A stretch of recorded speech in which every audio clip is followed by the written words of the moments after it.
What makes a car legendary? Is it its top speed, the badge on the hood, or the way it makes you feel while sitting?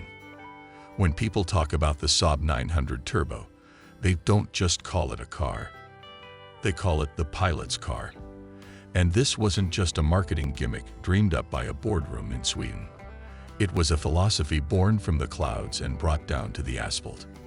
While most manufacturers at the time were trying to figure out how to survive the fuel crisis with sluggish engines, Saab decided to bolt a turbocharger onto their 2-liter 4-cylinder engine. The result wasn't just power, it was a revolution. When you sat inside the classic 900, the first thing you noticed was its wraparound windshield. It curved deep, with an expansive design specifically meant to give the driver a panoramic view of the road. The dashboard wasn't just sitting there. It angled toward you, putting every switch, every dial, and every gauge within a natural reach. Even the ignition was placed between the seats on the floor, partly for safety, to keep your knees from hitting the keys in a crash, but also because it felt more like a pre-flight checklist than a commute. Driving this car was an exercise in personality. In an era where modern cars are polished until they're almost clinical, the Saab was delightfully eccentric. Its famous turbo lag, a momentary pause when you mash the pedal, followed by a sudden exhilarating surge of boost, felt like a jet engine spooling up for takeoff. It pulled with a relentless linear force that caught people off guard.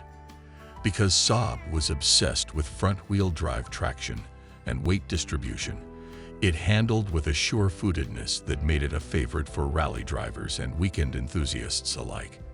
It was the thinking person's performance car. Sophisticated, slightly strange, and incredibly capable. The pilot's car moniker attached to it referred to its sheer intelligence of the engineering. Take the seats, for example.